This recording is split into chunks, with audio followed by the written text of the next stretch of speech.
गरुड़ पुराण में बताए गए हैं आत्मा से जुड़े रहस्य। धर्म के अनुसार जब किसी के घर में किसी की मौत हो जाती है तो 13 दिन तक गरुड़ पुराण का पाठ रखा जाता है। शास्त्रों के अनुसार कोई आत्मा तत्काल ही दूसरा जन्म धारण कर लेती है। किसी को 3 दिन लगते हैं, किसी को 10 से 13 दिन लगते हैं और किसी को 1.25 माह लगते हैं। लेकिन जिसकी स्मृति पक्की, मोह गहरा या अकाल मृत्यु मरा है तो उसे दूसरा जन्म लेने के लिए कम से कम 1 वर्ष लगता है। तीसरे वर्ष उसका अंतिम तर्पण किया जाता है। फिर भी कई ऐसी आत्माएं होती हैं जिन्हें मार्ग नजर नहीं आता है और वे भटकती रहती हैं। गरुड़ पुराण में बताया गया है कि आत्मा लगभग 13 दिनों तक उसी घर में निवास करती है। ऐसी स्थिति में यदि घर में गरुड़ पुराण का नियमित पाठ किया जाता है तो इसके श्रवण मात्र से ही आत्मा को शांति तथा मोक्ष की प्राप्ति संभव हो जाती है।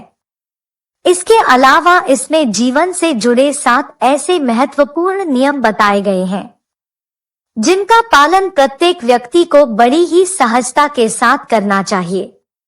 गरुड़ पुराण क्या है? एक बार गरुड़ ने भगवान विष्णु से प्राणियों की मृत्यु, यमलोक यात्रा, नरक योनियों तथा सद्गति के बारे में अनेक गूढ़ और रहस्य युक्त प्रश्न पूछे। उन्हीं प्रश्नों का भगवान विष्णु ने सविस्तार उत्तर दिया। ये प्रश्न और उत्तर की श्रृंखला ही गरुड़ पुराण है। गरुड़ पुराण में स्वर्ग नरक, पाप पुण्य के अलावा भी बहुत कुछ है। उसमें ज्ञान, विज्ञान, नीति, नियम और धर्म की बातें हैं। गरुड़ पुराण में एक ओर जहां मौत का रहस्य है तो दूसरी ओर जीवन का रहस्य छिपा हुआ है। इससे हमें कई तरह की शिक्षाएं मिलती हैं।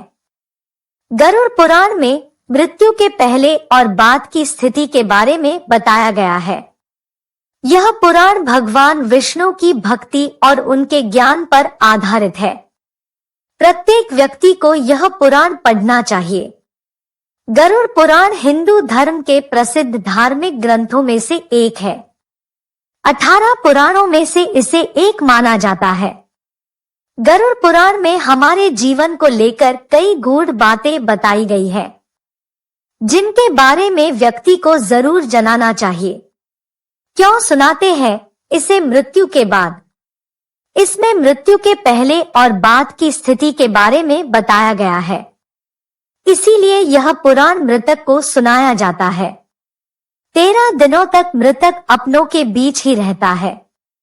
इस दौरान गरुड़ पुराण का पाठ रखने से वह स्वर्ग नरक, गति सद्गति, अधोगति, दुर्गति आदि कई तरह की गतियों के बारे में जान लेता है। आगे की यात्रा में उसे किन किन बातों का सामना करना पड़ेगा, कौन से लोक में उसका गमन हो सकता है, ये सभी वह गरुड़ पुराण सुनकर जान लेता है। मृत्यु के उपरांत घर में इसका पाठ होता है तो इस बहाने मृतक के परिजन यह जान लेते हैं कि बुराई क्या है और सद्गति किस तरह के कर्मों से मिलती है, ताकि मृतक और उसके परिजन दोनों ही यह भली भांति जान ले कि उच्च लोक की यात्रा करने के लिए कौन से कर्म करने चाहिए। गरुड़ पुराण हमें सत्कर्मों के लिए प्रेरित करता है। सत्कर्म और सुमति से ही सद्गति और मुक्ति मिलती है। गरुड़ पुराण में व्यक्ति के कर्मों के आधार पर दंड स्वरूप मिलने वाले विभिन्न नरकों के बारे में बताया गया है। गरुड़ पुराण के अनुसार कौन सी चीजें व्यक्ति को सद्गति की ओर ले जाती है, इस बात का उत्तर भगवान विष्णु ने दिया है। इसमें हमारे जीवन को लेकर कई गूढ़ बातें बताई गई हैं।